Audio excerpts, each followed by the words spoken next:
Welcome to HRMS Adda by Flexially, where we delve into the latest trends, tools, and strategies in human resource technology. I'm your host, Amita, and today we are discussing a critical aspect of HR management, the successful implementation of Human Resource Management System, or HRMS. And to guide us through this complex process, we have a special guest, Mr. Sandeep Kumar, the HR head of OTP. He has been into the business owner a decade and have experience in setting up HR processes in Indian and MNC startups. He has also managed stakeholders in matrix organizations, anchoring strategic initiatives like restructuring, aligning best HR practices.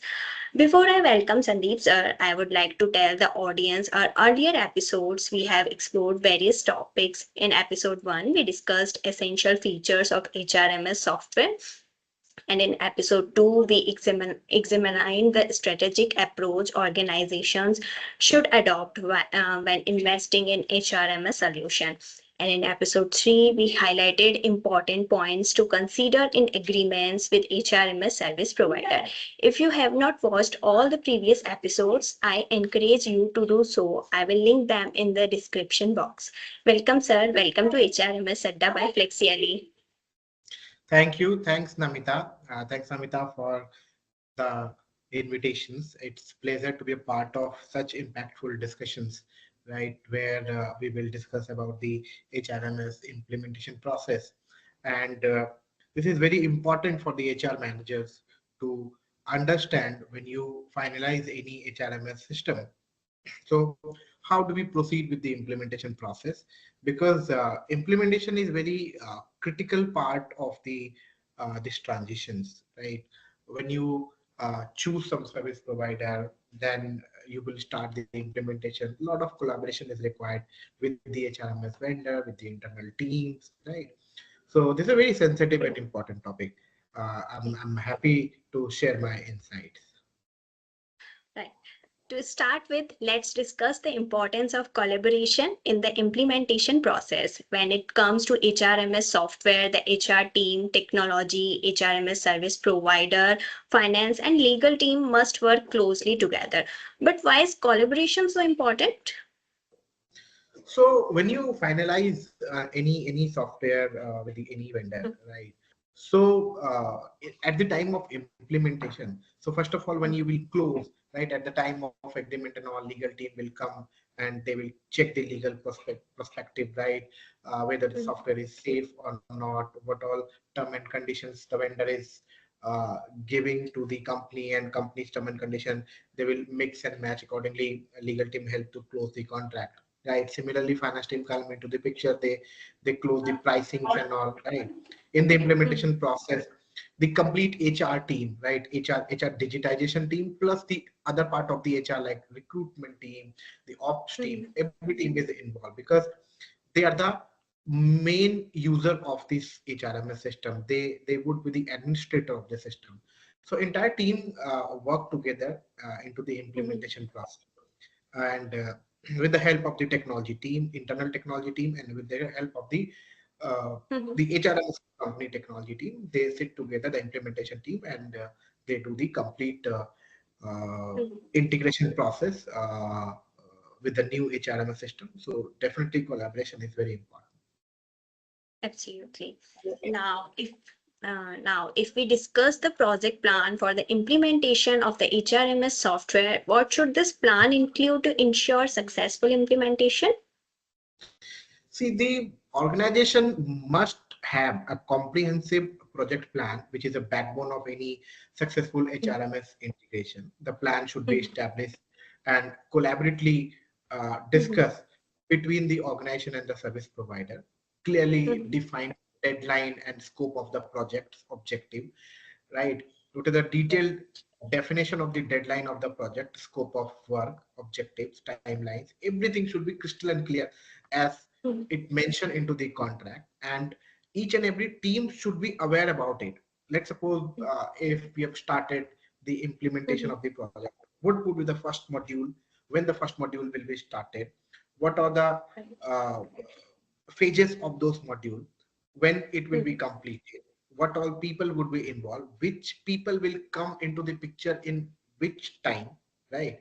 Let's suppose when we will start the project, what all data would be required, right? Which team will, let's Mhm. suppose we are doing the recruitment module first, right?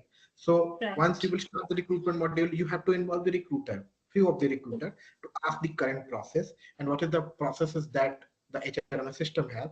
We will mix and match, do some Mhm. tuning based on the technology, right? And Mhm. accordingly, we will, let's suppose, configure the recruitment module. The moment it will be configured, the Mhm. one TA will definitely get some IDs and all. He will do the testing, user testing and all. So at that time, some people will come do the user testing. We will involve the internal team, right? Let's suppose who is using the company website. So how the career page will be defined, right? One people will be Mhm. involved. Let's suppose if you have to include LinkedIn, Naukri for the job posting and all, right? So their Right. API is also required. Who is the person who will provide the API, right? So Mhm. different team will come into the picture once they would be required. So these all things should be very clear into the scope of the project. Yeah. Then you will be able to achieve the timeline, right? Otherwise, if you will start something like randomly and let's see what all challenges are coming and we will close the Mhm. challenges gradually, it will become, then it takes a lot of time. So that is very important to have the clear picture and clear project line. Yeah, that's a good point. Are there any other recommendations you have for organizations to ensure ongoing tracking of the implementation process? Yeah, definitely. When we are into the mid of the implementation process or whenever we start, Mhm. right? So there should be Mhm. a daily meeting with the meeting or weekly meeting with the all Mhm. the stakeholders who is from the company side, who is from the vendor side. Mhm. It should be a crystal clear tracker where in Mhm. the tracker uh, every day Mhm. implementation progress would be measured, and we will discuss the different difficulties level, what all things are challenging, what all data is pending from which side, when the data is provided, when the data will be stored into the new system. So each and everything should be discussed. It should be a daily quickly meeting for 10 minutes or half an hour, Mhm. or maybe a long weekly meeting for an hour where we can check all the point, and if there's any barrier is coming, if there is any challenges is coming, right? So those challenges can be solved quickly. If somebody needs to be intervene, we can do those Mhm. implementation process required, we can do it. If there is necessary adjustment can be done, we can do it by real time basis. Some of the UAT can be done in between small checks, right? If any policy changes is required, we can discuss those kind of things, right? So for the successful Mhm. implementation, two-way communication is very important. If it is a one-way communication, we have given the communication to the vendor. Once vendor will implement, then it will come. Then the project would be a little bit slow. It would be a continuous two-way communication, both sides, Mhm. from the side and from the company side. And when if the team will sit together, this implementation would be super easy. Right. That's a great approach. Now, communication is key in any project. How can the finance and technical teams maintain effective communication during the implementation? See, finance team do not have very much into this implementation process. If there Okay. is some Mhm. module of payments and all, if something is happening, then the finance team would be required. Let's suppose if Mhm. the reimbursement process, right? If you're Right. automating some reimbursement process, so Mhm. employee will fill the reimbursement into the reimbursement tool, then the reimbursement will approved by the managers and HOD, and then that the reimbursement will go to the finance system like Tally or their accounting software, right? If those kind Right. of integration has to be done, then the finance team will require. Otherwise, in the HRMS system, there is no need of the finance team other than their subject matter expert is coming, right? Because it's a more into the employee and HR centric system, right? So HR Right. team is mostly involved.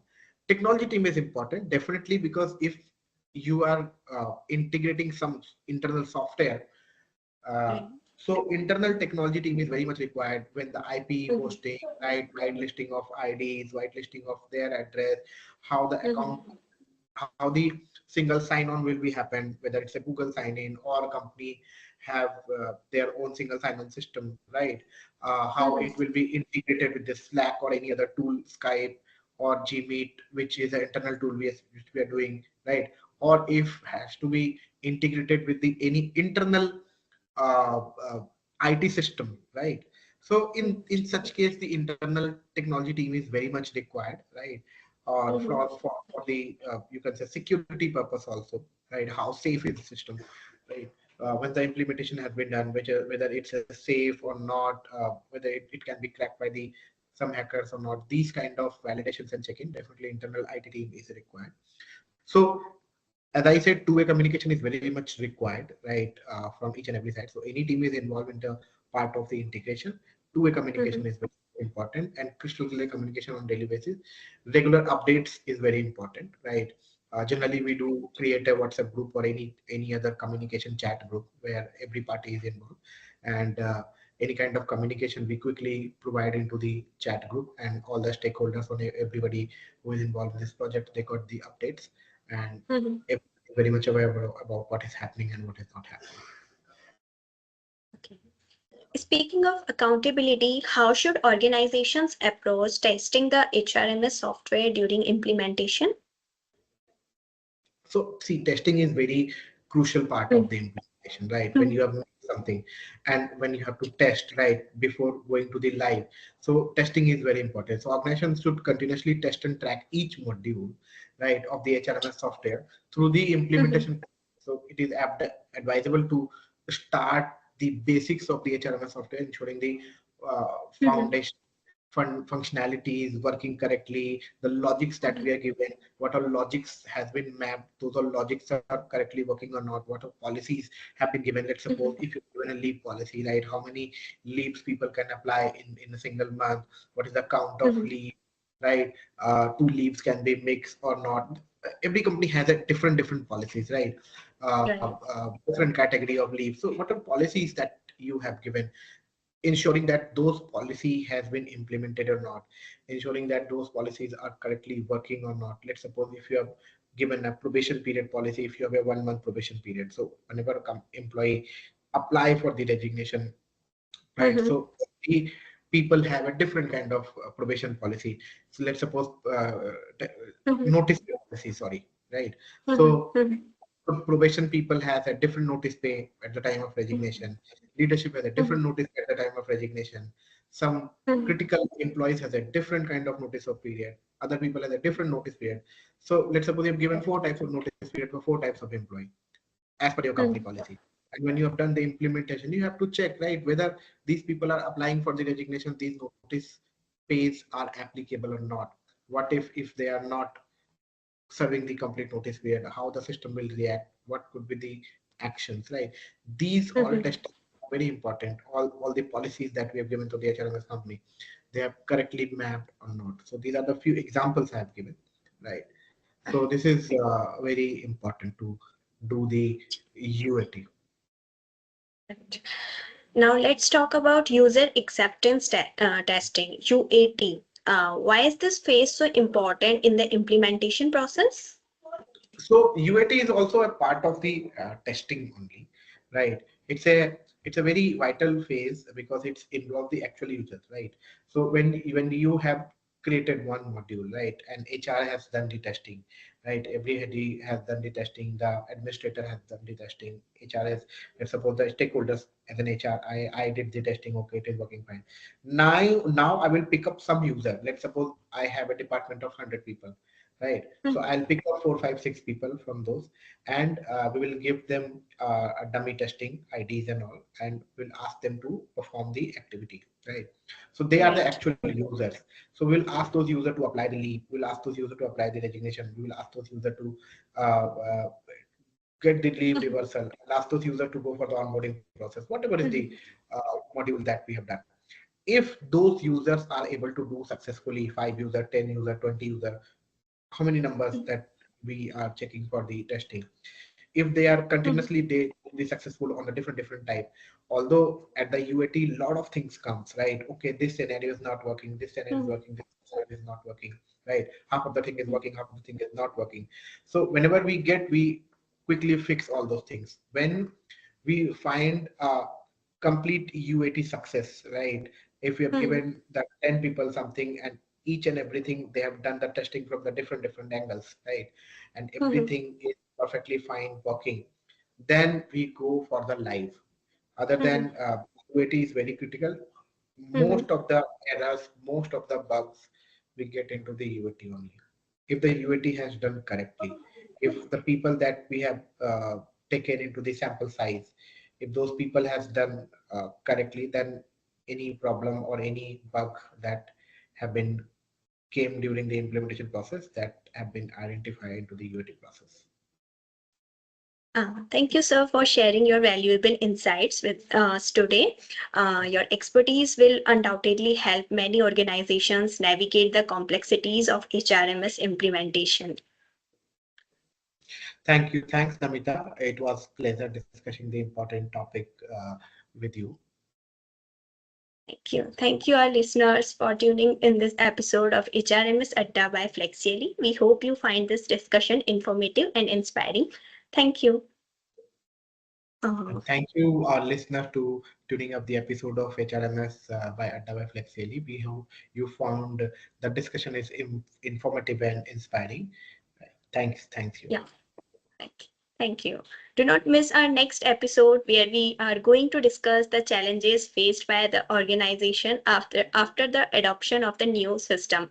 Until next time, take care and keep innovating in your HR practices. Thank you. Thank you, sir.